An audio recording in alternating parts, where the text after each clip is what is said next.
Aku hanya memikirkan satu peraturan penting. Kenapa kau lakukan hari ini kalau kau bisa melakukannya besok? Few moments later. Perkenalkan, kami dari kelompok 10 membahas kasus Pelayanan publik yang buruk bagi penyandang disabilitas.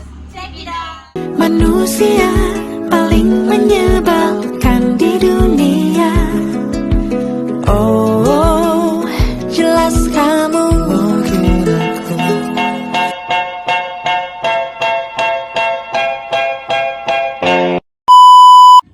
Kita kan udah belajar manajemen perubahan teknik publik nih. Kalian tahu gak sih apa itu manajemen perubahan?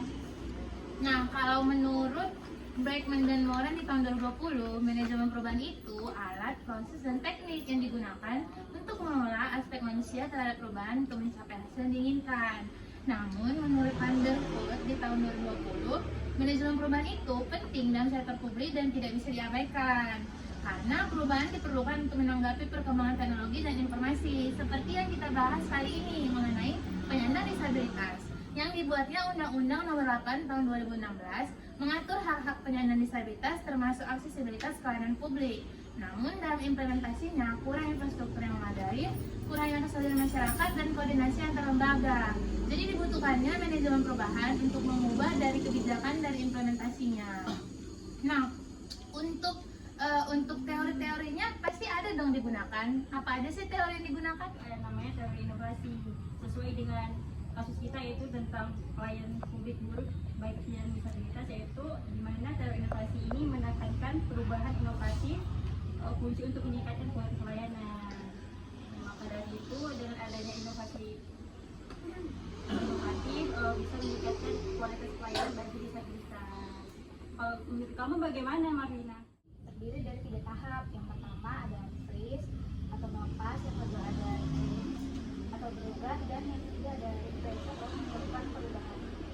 Kalau menurut dari masalah yang kita bahas, yaitu perubahan pada pelayanan publik yang buruk dari penyandang disabilitas, ini bisa dimasukkan, yaitu yang pertama, untuk tahapan pertama, tahapan unfreeze, yaitu menyadari adanya masalah, yaitu ketidakmampuan layanan publik untuk memenuhi kebutuhan penyandang disabilitas.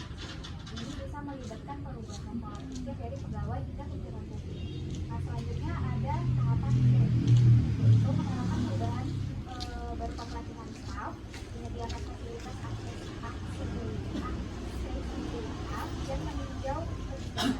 Nah, yang terakhir ada revise, yaitu menstabilkan perubahan melalui kebijakan dan praktik baru, serta memastikan pelayanan inklusif menjadi bagian tetap dari budaya organisasi. Oh, itu perihal teori. Nah, kalau ada teori tentunya ada dong analisis lingkungan internal dan eksternal. Nah, apa aja sih analisis lingkungan internal dan eksternal itu? Jadi pelayanan publik yang buruk itu dipengaruhi terhadap penyandang disabilitas itu seringkali dipengaruhi oleh faktor eksternal dan internal, teman-teman. Salah satunya faktor eksternal itu yaitu faktor lingkungan, di mana contohnya itu seperti infrastruktur yang tidak ramah terhadap disabilitas, seperti banyaknya seperti trotoar, bangunan pemerintah, dan transportasi umum. Dan yang kedua itu kurangnya kesadaran sosial, yaitu faktor sosial juga berperan penting dalam kualitas pelayanan bagi penyandang disabilitas. Selain itu kebijakan dan peraturan yang belum memadai, di mana banyak daerah yang belum memiliki kebijakan yang jelas dan tegas terkait aksesibilitas ini. Selain itu ada faktor internal. Faktor internal itu ada 3. 1. Kurangnya pendidikan atau pemahaman dari penyedia layanan. 2. Keterbatasan sumber daya manusia di layanan publik. 3. Kendala psikologis pada penyandang disabilitas. Contoh itu kurangnya percaya diri, pengalaman buruk sebelumnya, atau ketakutan diskriminasi. Setelah ada analisis lingkungan eksternal dan internal, tentunya ada faktor pendorong dan penghambatnya. Apa aja sih teman-teman faktor pendorong dan penghambatnya? Iya, salah satu faktor pendorongnya itu adalah kemajuan teknologi seperti transformasi digital dan adopsi sistem informasi manajemen. Contohnya itu kasus pelayanan publik yang buruk bagi penyandang disabilitas. dapat ditemukan dalam berbagai situasi. Misalnya, beberapa website atau aplikasi layanan pemerintah mungkin tidak ramah bagi pengguna tunanetra. Selain itu, akses ke fasilitas fisik yang tidak ramah disabilitas di gedung layanan publik yang tidak memiliki rem atau elevator, dan infrastruktur yang ada. Kurangnya strategi dan kebijakan inklusif masih menjadi penghambat utama. Kemudian juga ada faktor penghambat. Apa aja sih teman-teman? Jadi kalau faktor penghambatnya itu salah satunya itu adalah kepemimpinan yang lemah. Jadi tanpa kepemimpinan yang visioner dan mendukung, upaya perubahan seringkali nggak berhasil. Nah, contohnya itu dapat kita sendiri tentang pelayanan publik yang buruk bagi penyandang disabilitas. Nah, dapat dilihat dalam situasi di mana fasilitas publiknya, kayak transportasi atau layanan kesehatannya.